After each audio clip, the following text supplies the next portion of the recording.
أعوذ بالله من الشيطان الرجيم. بسم الله الرحمن الرحيم. خلق السماوات بغير عمد ترونها وألقى في الأرض رواسي أن تميد بكم وبث فيها من كل دابة وأنزلنا من السماء ماء فأنبتنا فيها من كل زوج كريم هذا خلق الله فأروني ماذا خلق الذين من دونه بل الظالمون في ضلال مبين.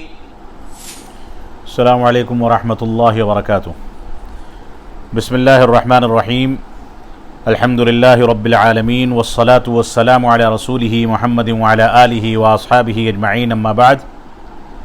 اعوذ باللہ من الشیطان الرجیم. بسم اللہ الرحمن الرحیم. خلق السماوات بغیر عمد ترونها وألقى في الأرض رواسي أن تميد بكم وبث فيها من كل دابة وأنزلنا من السماء ماء فأنبتنا فيها من كل زوج كريم هذا خلق الله فأروني ماذا خلق الذين من دونه بل الظالمون في ضلال مبين. سورہ لقمان کی آیت نمبر 10 اور 11 آپ کے سامنے تلاوت کی گئی. آج کے درس میں اسلامی عقائد کی اصلاح سے متعلق جو سلسلہ شروع کیا گیا تھا اس کا چوتھا درس آپ کے سامنے پیش کیا جا رہا ہے. عقیدے کی اہمیت، اللہ رب العالمین کے اوپر ایمان لانے کا معنی اور مفہوم، ایمان کی تعریف، اس میں کمی اور زیادتی کے مسائل، یہ ساری کی ساری چیزیں اختصار کے ساتھ آپ کے سامنے پیش کی گئی ہیں. آج کے درس میں اللہ رب العالمین پر ایمان سے متعلق توحید ربوبیت کا جو تذکرہ آیا تھا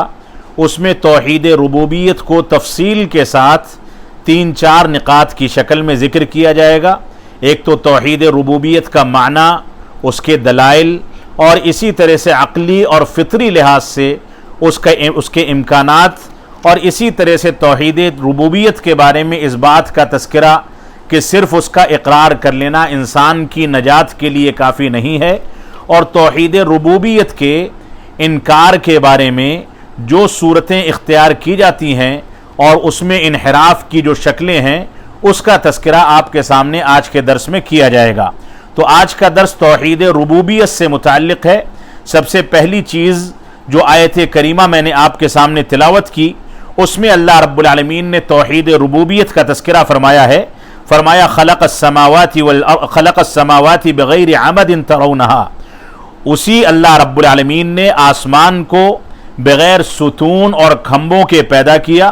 تم انہیں دیکھ رہے ہو کہ وہ بغیر ستون اور کھمبے کے قائم و دائم ہیں. اور اسی نے اللہ رب العالمین نے زمین میں پہاڑوں کو ڈال دیا تاکہ وہ تمہیں جنبش نہ دے سکیں، یعنی زمین بالکل قائم و دائم ہو جائے، اور اس کے اندر پہاڑوں کو اللہ رب العالمین نے میخ بنا دیا، اور ہر طرح کے جاندار کو اللہ رب العالمین نے زمین میں پھیلا دیا،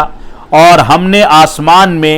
پانی برسا کر کے زمین میں ہر قسم کے نفیس جوڑے اگا دیے. اللہ رب العالمین کا فرمان ہے ہر قسم کے نفیس جوڑے اگا دیے، یعنی ہر چیز نر و مادہ کے ذریعے سے نسل پکڑتی ہے، آگے بڑھتی ہے. اللہ رب العالمین نے آگے فرمایا ھذا خلق اللہ، یہ اللہ رب العالمین کی مخلوقات ہیں، اللہ رب العالمین کی تخلیق ہے. اب تم مجھے اس کے سوا دوسرے کسی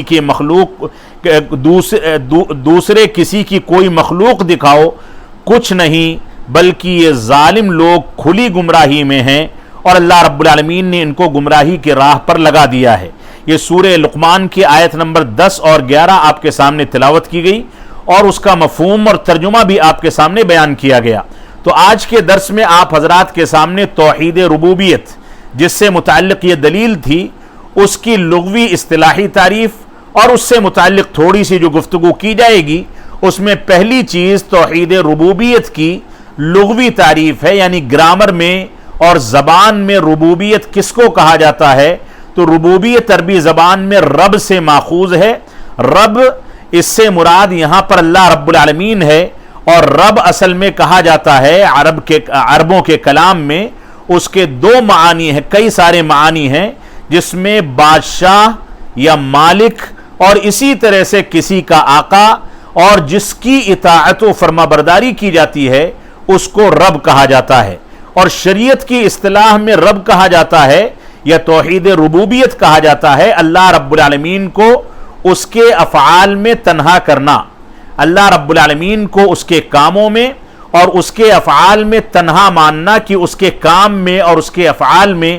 اس کا کوئی شریک نہیں. جیسے اللہ رب العالمین پیدا کرنے میں تنہا ہے، روزی دینے میں تنہا ہے، خود مختاری میں تنہا ہے، نعمتوں کو سے نوازنے میں تنہا ہے، بادشاہت میں تنہا ہے. اللہ رب العالمین کسی کو کچھ نوازتا ہے اس میں اس کا کوئی شریک نہیں، کسی چیز سے کسی کو کچھ روکتا ہے تو اس میں اس کا کوئی شریک نہیں، کسی کو نفع یا نقصان پہنچاتا ہے اس میں اس کا کوئی شریک نہیں. اللہ رب العالمین کسی کو زندگی دیتا ہے، موت دیتا ہے، اس میں تنہا ہے، دنیا کے اندر تدابیر کرتا ہے، اس کا حکم چلتا ہے، قضاء و قدر کا مالک ہے. ان تمام کی تمام چیزوں میں اللہ رب العالمین تنہا اور یکتا ہے اور اس کے افعال میں اس کا کوئی شریک نہیں ہو سکتا. ان تمام کی تمام چیزوں پر ایمان رکھنا یہ ایک مسلمان کے لیے واجب ہے اور اس کے ساتھ توحید کی دوسری قسموں کا اقرار کرنا بھی ضروری ہے. اسی طریقے سے توحید ربوبیت کے بارے میں آپ کے سامنے ذکر کیا گیا. توحید ربوبیت سے متعلق ایک دلیل آپ کے سامنے پیش کی گئی. اس کے علاوہ اللہ کے نبی صلی اللہ علیہ وسلم کی سنت یعنی صحیح احادیث سے بھی بہت ساری دلیلیں ثابت ہیں. جیسا کہ ترمذی کی صحیح روایت میں اللہ کے نبی صلی اللہ علیہ وسلم نے ابن عباس رضی اللہ تعالی عنہما کو وصیت فرمائی اور ان کو وصیت کرتے ہوئے فرمایا وَاعْلَمْ أَنَّ الْأُمَّةَ لَوْ اجْتَمَعَتْ عَلَىٰ أَن يَنْفَعُوكَ بِشَيْءٍ لَنْ يَنْفَعُوكَ إِلَّا بِشَيْءٍ قَدْ كَتَبَهُ اللَّهُ لَكَ. کہ انہوں نے فرمایا ابن عباس رضی اللہ تعالی عنہما کو جو کہ چھوٹے سے بچے تھے، فرمایا کہ سن لو، اس بات کا علم رکھو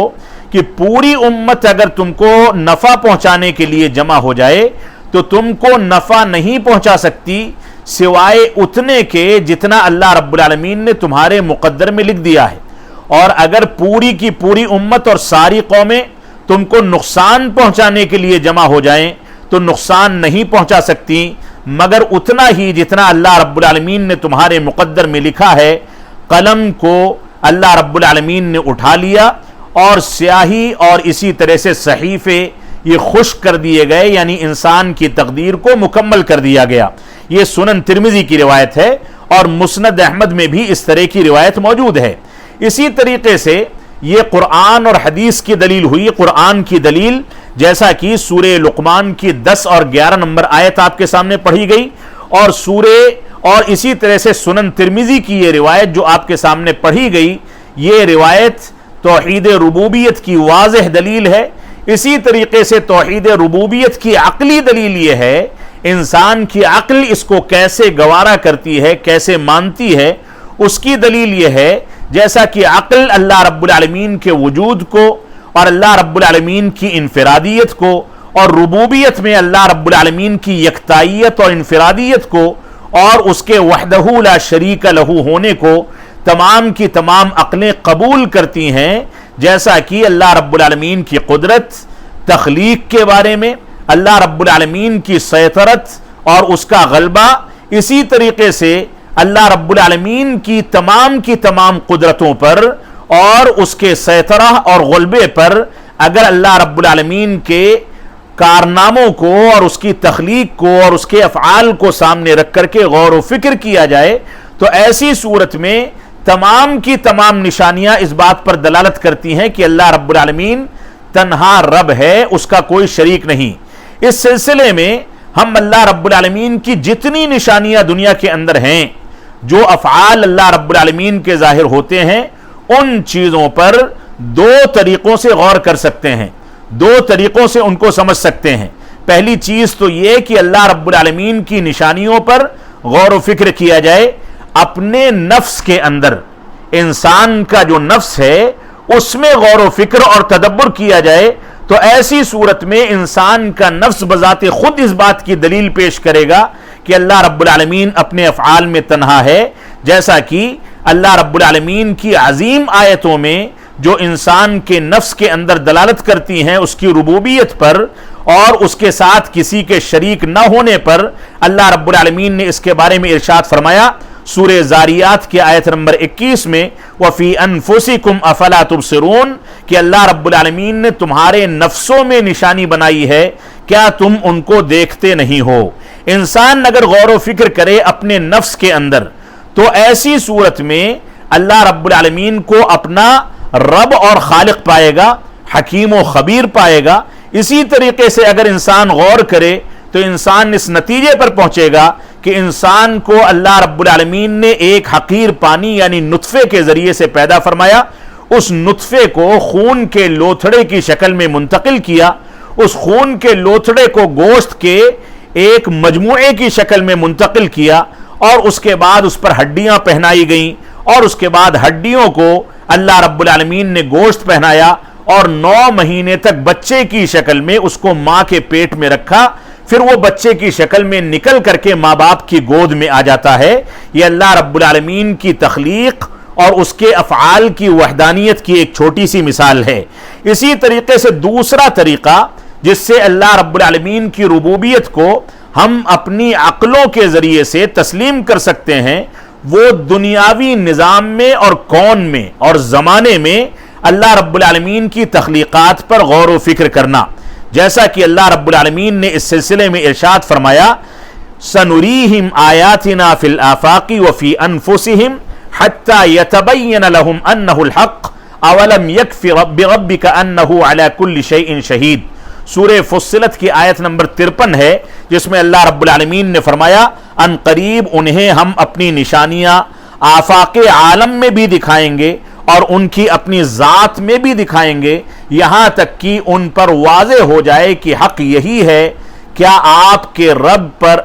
رب کا ہر چیز سے واقف ہونا کافی نہیں ہے؟ یہ اللہ رب العالمین نے بذات خود قرآن مجید میں اس بات کا تذکرہ فرمایا ہے۔ آسمان کو ہم چاروں جانب سے دیکھتے ہیں، آسمان کے کناروں کے بارے میں ایسا لگتا ہے کہ وہ زمین پر ٹکے ہوئے ہیں، لیکن ہزاروں میل کی مسافت طے کر لی جائے وہی کیفیت دور ہوتی چلی جائے گی اور اسی کیفیت میں آسمان باقی رہے گا۔ یہ ساری کی ساری اللہ رب العالمین کی نشانیاں ہیں کہ بغیر کسی سہارے کے آسمان کو، اتنے عظیم آسمان کو اللہ رب العالمین نے قائم و دائم رکھا ہے۔ اس وجہ سے ہم آفاق میں یعنی آسمان کے کناروں پر، آسمان کی بلندیوں میں ہم غور و فکر کریں، اللہ رب العالمین کے بنائے ہوئے زمانے میں اور دنیا میں غور و فکر کریں، آسمان و زمین میں غور و فکر کریں، اور اسی طرح سے آسمان میں پھیلے ہوئے ستارے،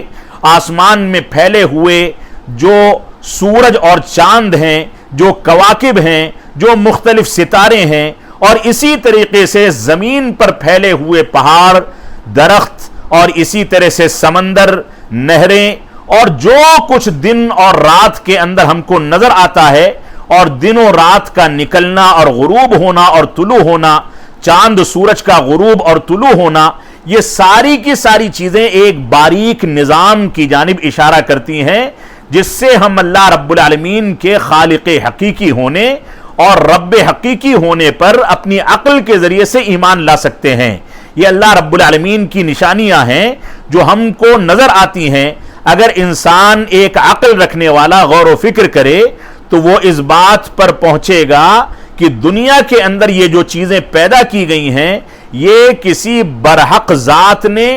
حق کے لیے پیدا کی ہیں، اور اللہ رب العالمین ہے وہ ذات جس نے دنیا کو اتنے عجیب و غریب طریقے سے بنا دیا۔ انسان اپنی ذات کے اندر غور و فکر کرے کہ انسان کے جسم میں کتنی ہڈیاں ہیں، وہ کس طریقے سے سانس لیتا ہے، آنکھوں سے کیسے دیکھتا ہے، آنکھوں میں کون سی قوت رکھی گئی، سماعت میں کون سی قوت رکھی گئی، کتنے بال ہیں جو بڑھتے ہیں گھٹتے ہیں، ناخون ہیں، انسان کے اندر دوڑنے والا خون ہے، انسان کا دماغ ہے جو چھوٹا سا ہے لیکن ساری دنیا کو اپنے اندر سمیٹ سکتا ہے، انسان کے جسم کے اندر جو جو نعمتیں ہیں جس انداز کے سیلز ہیں انسان کے کھال اور چمڑے کے اندر جو ترکیبات رکھی گئی ہیں، اللہ رب العالمین کے جو معجزات ہیں، دنیا قیامت تک اس پر تحقیق اور ریسرچ کرتی رہے، اس کی آخری انتہا تک نہیں پہنچ سکتی۔ یہ ساری کی ساری چیزیں دلیل ہیں اللہ رب العالمین کے رب حقیقی ہونے کی۔ اس وجہ سے ہم کو اللہ رب العالمین کی ربوبیت پر ایمان رکھنا چاہیے۔ اسی طریقے سے اللہ رب العالمین کی ربوبیت پر ایمان رکھنے کے عقلی اور نقلی دلائل کے بعد آپ کے سامنے یہ بیان کرنا ضروری ہے کہ ربوبیت ایک ایسی توحید ہے جس کا اقرار مشرکین مکہ بھی کرتے تھے، لیکن صرف توحید ربوبیت کا اقرار کرنا انسان کو اہل ایمان میں شامل نہیں کرتا، بلکہ اس کے ساتھ الوہیت اور اسماء و صفات پر ایمان رکھنا بھی ضروری ہے۔ اس وجہ سے ہم کو اس بات کو سمجھ لینا چاہیے کہ صرف توحید ربوبیت کا اقرار کر لینا جیسے مشرکین مکہ کو ایمان میں داخل نہیں کر سکا اور وہ اہل جنت میں شامل نہیں ہو سکے، ویسے ہی آج بھی اگر کوئی ایسا کرتا ہے تو وہ مسلمان نہیں ہو سکتا اور اس کے لیے نجات کی راہیں نہیں کھل سکتی۔ اللہ رب العالمین کا فرمان ہے وَمَا يُؤْمِنُ أَكْثَرُهُمْ بِاللَّهِ إِلَّا وَهُمْ مُشْرِكُونَ، ان میں سے اکثر لوگ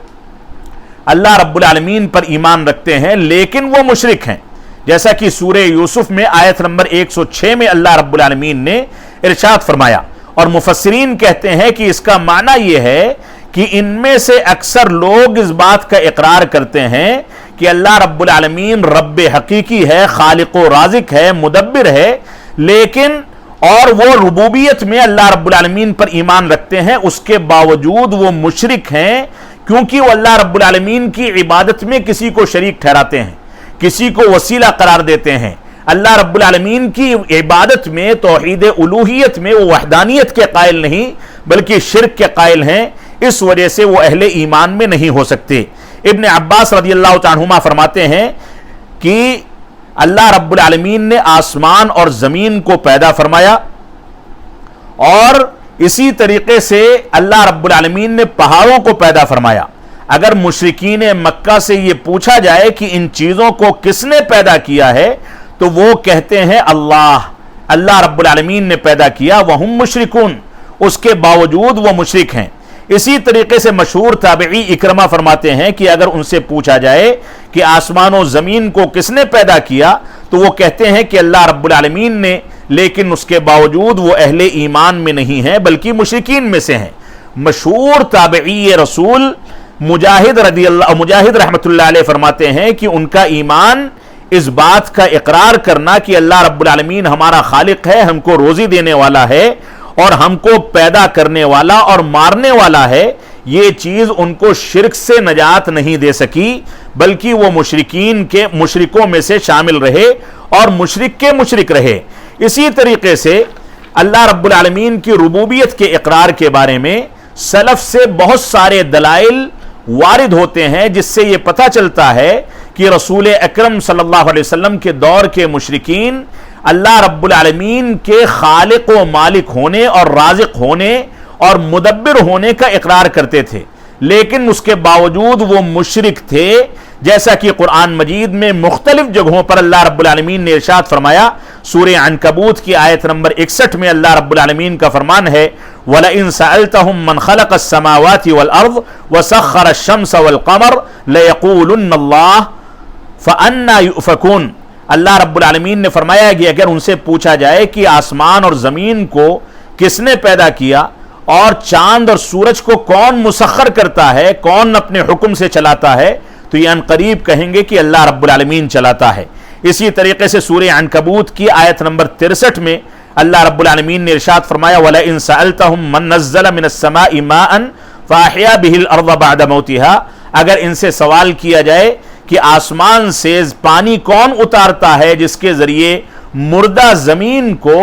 زندہ کر دیا جاتا ہے، تو یہ عنقریب کہیں گے کہ اللہ رب العالمین آسمان سے پانی کو اتارتا ہے۔ تو اللہ کے نبی صلی اللہ علیہ وسلم آپ کہہ دیجئے الحمدللہ، تمام تعریفیں اللہ رب العالمین کے لیے ہیں، بل اکثرهم لا یعقلون، لیکن ان میں سے اکثر لوگ عقل نہیں رکھتے۔ اس کے علاوہ مشرکوں نے اس بات کا اعتقاد رکھا کہ جو پتھر کے بت ہیں جس کو وہ تراشتے ہیں، یہ لوگ پانی نہیں اتارتے، آسمان سے بارش نہیں کرتے، لوگوں کو روزی روٹی نہیں دیتے، دنیا کا نظام نہیں چلاتے، بلکہ انہوں نے اس بات کا اقرار کیا کہ اللہ رب العالمین کے یہ خصائص ہیں، لیکن اس کے باوجود وہ اسلام سے خارج رہے، کیونکہ اللہ رب العالمین کی عبادت میں ان لوگوں نے اللہ رب العالمین کے ساتھ غیر اللہ کو شریک کیا اور توحید ربوبیت کا اقرار کر لیا، لیکن توحید الوہیت کا اقرار نہیں کیا۔ اسی وجہ سے اللہ رب العالمین نے ارشاد فرمایا ان لوگوں کی کیفیت کا تذکرہ کرتے ہوئے سورہ زمر کی آیت نمبر 3 میں اللہ رب العالمین کا فرمان ہے وَالَّذِينَ اتَّخَذُوا مِن دُونِهِ أَوْلِيَاءَ مَا نَعْبُدُهُمْ إِلَّا لِيُقَرِّبُونَا إِلَى اللَّهِ زُلْفَىٰ،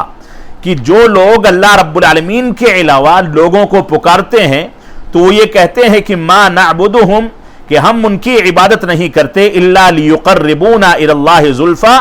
اللہ کے نزدیکی مرتبے تک ہماری رسائی کرا دیں،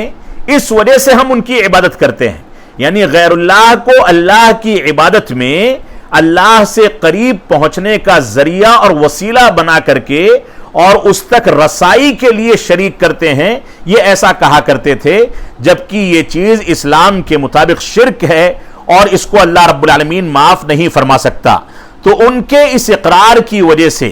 کہ وہ توحید ربوبیت کا اقرار کرتے تھے، وہ اسلام میں داخل نہیں ہو سکے، بلکہ ان پر اسلام نے مشرک ہونے کا حکم لگایا، کافر ہونے کا حکم لگایا اور ان کو جہنم کی وعید سنائی، اور یہ وعید سنائی کہ وہ ہمیشہ ہمیشہ جہنم میں رہیں گے۔ اور اللہ کے نبی صلی اللہ علیہ وسلم نے ان کے اسی وتیرے اور صرف ربوبیت کا اقرار کرنے اور دوسری توحید کا انکار کرنے کے نتیجے میں ان کے خون اور مال کو حلال قرار دیا، اور یہ فرمایا کہ جب تک وہ مکمل اقرار نہ کر لیں، جب تک ان کو اسلام میں داخل نہ مانا جائے۔ اب آخری گوشہ ہے توحید ربوبیت کا، وہ ہے توحید ربوبیت میں انحراف کے کچھ دلائل یا کچھ صورتیں اور کیفیتیں۔ یعنی توحید ربوبیت میں آج کے دور میں یا پرانے دور میں جو انحراف تھا، جو گمراہی تھی، وہ گمراہی کس طریقے پر تھی، اس سلسلے میں 3 چیزوں کا تذکرہ آپ کے سامنے کرنا ضروری ہے۔ ایک تو یہ کہ اس بات کا اعتراف نہ کرنا کہ اللہ رب العالمین رب حقیقی ہے، اور اس بات کا انکار کرنا کہ اللہ رب العالمین کا وجود ہے، یہ پہلی صورت ہے۔ یعنی اس بات کا اعتراف نہ کیا جائے کہ اللہ رب العالمین رب ہے اور اللہ رب العالمین تمام کاموں میں تنہا اور یکتا ہے اور اس کا کوئی شریک نہیں۔ اس بات کا اقرار اگر کوئی نہیں کرتا، اعتراف نہیں کرتا، تو گویا اس نے ربوبیت میں انحراف اختیار کیا، جس کا تذکرہ اللہ رب العالمین نے سورہ جاسیہ کی آیت نمبر 24 میں فرمایا وَقَالُوا مَا هِيَ إِلَّا حَيَاتُنَا الدُّنْيَا نَمُوتُ وَنَحْيَا وَمَا يُهْلِكُنَا إِلَّا الدَّهْرُ، انہوں نے کہا کہ ہماری زندگی تو صرف دنیا کی زندگی ہے، ہم مرتے ہیں اور جیتے ہیں اور ہمیں صرف زمانہ ہی مار ڈالتا ہے۔ یعنی دنیا میں مرتے جیتے ہیں، اس میں اللہ رب العالمین کی کوئی تدبیر یا اس کا کوئی فعل دخل عمل دخل نہیں ہے، جیسا کہ ملحدین، بدعتیوں اور گمراہ لوگوں کا عقیدہ تھا۔ تو یہ پہلا گمراہی کی پہلی شکل ہے توحید ربوبیت کے باب میں۔ توحید ربوبیت کے باب میں گمراہی کی دوسری شکل یہ ہے کہ اس بات کا اعتراف اور اقرار نہ کیا جائے کہ اللہ رب العالمین کے لیے رب ہونے کی حیثیت سے جو صفات خاص کی گئی ہیں ان کا اقرار نہ کیا جائے اور اعتراف نہ کیا جائے، اور اللہ رب العالمین کی ربوبیت کے معانی کا انکار کر دیا جائے، جیسا کہ اللہ رب العالمین کسی کو مارتا ہے، موت دیتا ہے، یا اللہ رب العالمین کسی کو زندگی دیتا ہے، یا اللہ رب العالمین موت کے بعد کسی کو دوبارہ زندگی دے گا، یا اللہ رب العالمین کسی کو نفع پہنچاتا ہے، نقصان پہنچاتا ہے، یا اس انداز کے اللہ رب العالمین کے جو افعال ہیں ان کا اعتراف نہ کیا جائے اور ان خصائص کو اللہ رب العالمین کے ساتھ خاص نہ کیا جائے بلکہ اس کا انکار کر دیا جائے۔ یہ اللہ رب العالمین کی ربوبیت کے انکار کی دوسری شکل ہے، جیسا کہ یہاں پر آپ کو بتایا گیا۔ تیسری شکل یہ ہے کہ اللہ رب العالمین کی ربوبیت کے خصائص کو غیر اللہ کی طرف منتقل کر دینا، غیر اللہ کو ربوبیت کے بعض خصائص تحویل کر کے اس کا اہل سمجھنا،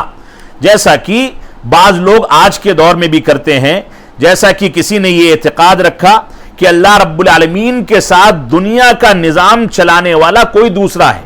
صوفیہ کا اعتقاد ہے کہ دنیا کا نظام چلانے والے ان کے بعض اقطاب ہیں، جو کوئی بارش برساتا ہے، کوئی زندگی موت دیتا ہے، کوئی آسمان و زمین کو حکم دیتا ہے، چاروں اقطاب دنیا کا نظام چلا رہے ہیں. یہ بدعقیدگی ہے، اسلام سے خارج ہونے کا عقیدہ ہے. اللہ رب العالمین کے ساتھ ربوبیت کو خاص کرنا یہ مسلمانوں کے لیے واجب ہے. تو جس نے یہ اعتقاد رکھا کہ اللہ رب العالمین دنیاوی نظام میں غیر اللہ اس کا ساتھ دیتا ہے یا اس کی تدبیر کرتا ہے، گویا اس نے شرک کیا. اسی طریقے سے کوئی انسان یہ کہے کہ اللہ رب العالمین زندگی نہیں دیتا، موت نہیں دیتا، یا کسی کو نفع اور نقصان نہیں پہنچاتا بلکہ کوئی دوسرا پہنچاتا ہے، اس اختیار کو، اس خصوصیت کو دوسرے کے طرف تحویل کر دیا جائے، یہ بھی توحید ربوبیت کے انکار کی ایک مثال ہے. اس سلسلے میں دو چیزوں کا تذکرہ کر کے میں درس کو ختم کروں گا. ایک تو آج کے دور میں تعویذ گنڈا کرنا عام ہے، یعنی اللہ رب العالمین کسی بیماری میں انسان کو شفا یابی عطا فرماتا ہے، اس شفا یابی کی صفت کو کسی پیر پگاڑے یا کسی سجادہ نشین کی جانب تحویل کر دینا اور اس سے تعویذ گنڈا لے کر کے یہ اعتقاد رکھنا کہ اس تعویذ گنڈے کے ذریعے ہم کو شفا یابی ملے گی، جبکہ اللہ رب العالمین نے تعویذ گنڈے کو شرک قرار دیا ہے. من تعلق تمیمتن فقد اشرک. تو ایک تو یہ اعتقاد ہے جو آج کے دور میں بہت زیادہ عام ہے، بارش برسانے میں، بچوں کے پیدا کرنے میں، کسی پیر کے پاس یا کسی قبر پر جا کر کے منتیں مانگنا، ذبیحہ پیش کرنا، یہ ساری کی ساری اس کی شکلیں ہیں جو کہ شرک ہے اور کبھی اللہ رب العالمین معاف نہیں فرمائے گا. اگر اسی اعتقاد پر انسان مرتا ہے تو ایسی صورت میں وہ مخلد فی النار ہے، ہمیشہ ہمیشہ جہنم میں رہنے والا ہے. اسی طریقے سے یہاں ایک واقعہ میں پیش کر دوں جو واقعہ میرے ذہن میں آتا ہے. شیخ الاسلام مناظر اسلام علامہ ثناء اللہ امرتسری رحمۃ اللہ علیہ کا واقعہ، کہ جب وہ اپنے عہد میں، اپنے دور میں، جن کی وفات 1948 میں ہوئی، وہ اپنے دور میں اجمیر گئے اور اجمیر کے سجادہ نشینوں نے جب وہاں پر ان کو دیکھا تو ان کو کہا کہ آپ تو وہابیوں کے مولوی ہیں، آپ مزار پر یا اجمیر کس لیے آئے ہیں؟ آپ تو ان چیزوں کا انکار کرتے ہیں، ان چیزوں کو نہیں مانتے. تو علامہ امرتسری رحمۃ اللہ علیہ نے فرمایا کہ میں آیا ہوں تماشائے شرک کرنے، یعنی دیکھنے آیا ہوں کہ تم اللہ رب العالمین کے ساتھ کیسے شریک ٹھہراتے ہو، یہاں شرک کی کون سی کیفیتیں اختیار کی جاتی ہیں. تو اس نے ٹھہاکا مارا، زور سے ہنسا اور اس کے بعد کہا کہ آپ بڑے سیدھے سادے آدمی ہیں، یہاں اللہ رب العالمین کے ساتھ شریک نہیں ٹھہرایا جاتا، یہاں تو صرف اور صرف معین الدین چشتی رحمت اللہ علیہ کی عبادت کی جاتی ہے اور ان کی عبادت میں اللہ رب العالمین کو بھی شریک نہیں کیا جاتا. یعنی یہاں صرف توحید ہی توحید ہے، اور وہ توحید ہے معین الدین اجمیری کے لیے عبادت کو خاص کرنے کی توحید. یہ گمراہی مسلمانوں کے یہاں آج کے دور میں پنپتی چلی جا رہی ہے. ہماری حکومتیں جانتی ہیں کہ یہ اسلام کے خلاف ہے، اس کے باوجود ان چیزوں کو پرموٹ کیا جاتا ہے، بڑھاوا دیا جاتا ہے، اور ہمارے بعض جاہل مسلمان ان چیزوں میں پڑھ کر کے لوگوں کا ساتھ لیتے ہیں. اللہ رب العالمین ہم کو قرآن و سنت کی پیروی کرنے کی توفیق عطا فرمائے. ہم جب تک جئیں تب تک اسلام پر جئیں، جب ہمارا خاتمہ ہو تو ایمان پر ہو. وصلی اللہ علی نبینا محمد وعلی آلہ وصحبہ وسلم. والسلام علیکم ورحمۃ اللہ وبرکاتہ.